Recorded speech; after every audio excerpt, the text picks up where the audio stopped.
regards to your young players like Balogun and Smith-Rowe, and there's an obvious clamour when they have good games on a Thursday night and play well that they should be given their chance in the Premier League team. Is that a bit simplistic to think players can just make the step up from Europa League to Premier League at that age? Well, if they are here with us, it's because they have the level, first of all, because we trust them. We talk about the Europa League like it's an easy competition for them, and it's not. And they have performed really well, some of them really consistently. And they all have a chance because they are part of the first team squad. And when we feel that they have the maturity to start a game in the Premier League, we will do that. Not because they are young, but probably because they deserve that chance, as you said.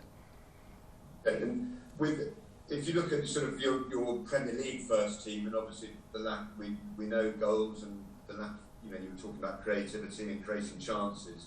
With regards to your skipper, Pierre-Emerick, you said last month that every top striker goes through barren patches. You don't know a top striker that hasn't.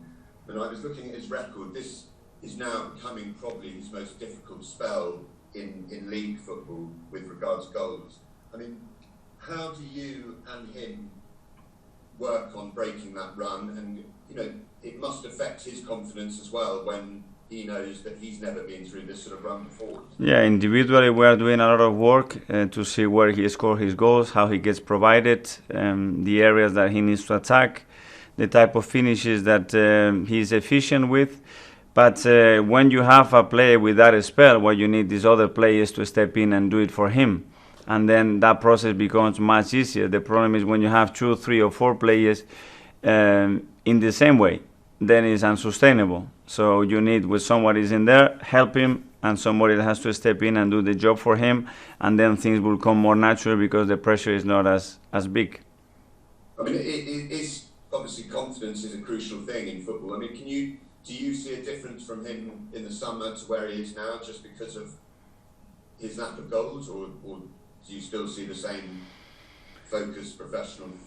So sometimes it's how much you think, and with these natural strikers like Auba, it comes in a natural way. He doesn't need to think. The action is there, and he makes the choice in the right moment into the right foot and plays the ball where it needs to be. And sometimes when you are in this spell, you overthink sometimes a little bit, and you have to let that flow go, because at the end of the day, it's something that he's done his whole career, and nothing that we have touching, especially to do different to what he's done in the past.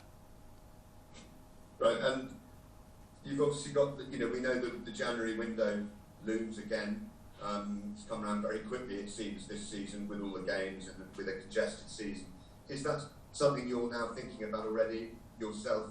I mean, I appreciate the club would always be looking at the transfer window, but is it something you have to consider between now and then, just because of the way results are and you need to see things pick up on the pitch before then? Well, we already have some conversations with Edu and the club about the plan and the things that have to happen in January, the things that have to happen in the summer. So we are always alert, and things can change, but we know exactly what we will try to do.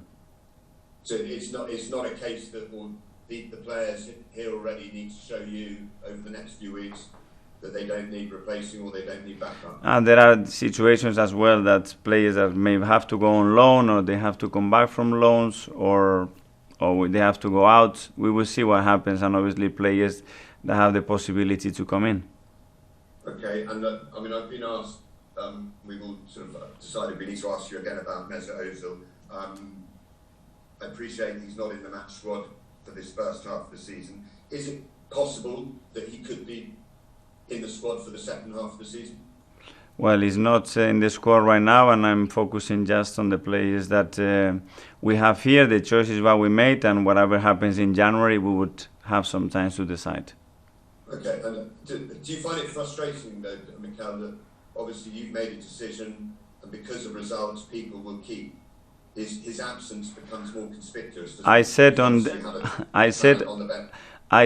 day one, when you make decisions like this, there will be only positive if the results are positive. The moment there is a negative result, that would come and that would step in and it's the wrong decision. I was very clear, I think, on day one because I knew that that was going to happen. So before making that decision, I was already aware of that.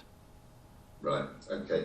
And obviously on Sunday and again on Tuesday, you'll have fans there, and I know there was a great atmosphere 2 weeks ago for the Europa League game, and it created a good feel about the club.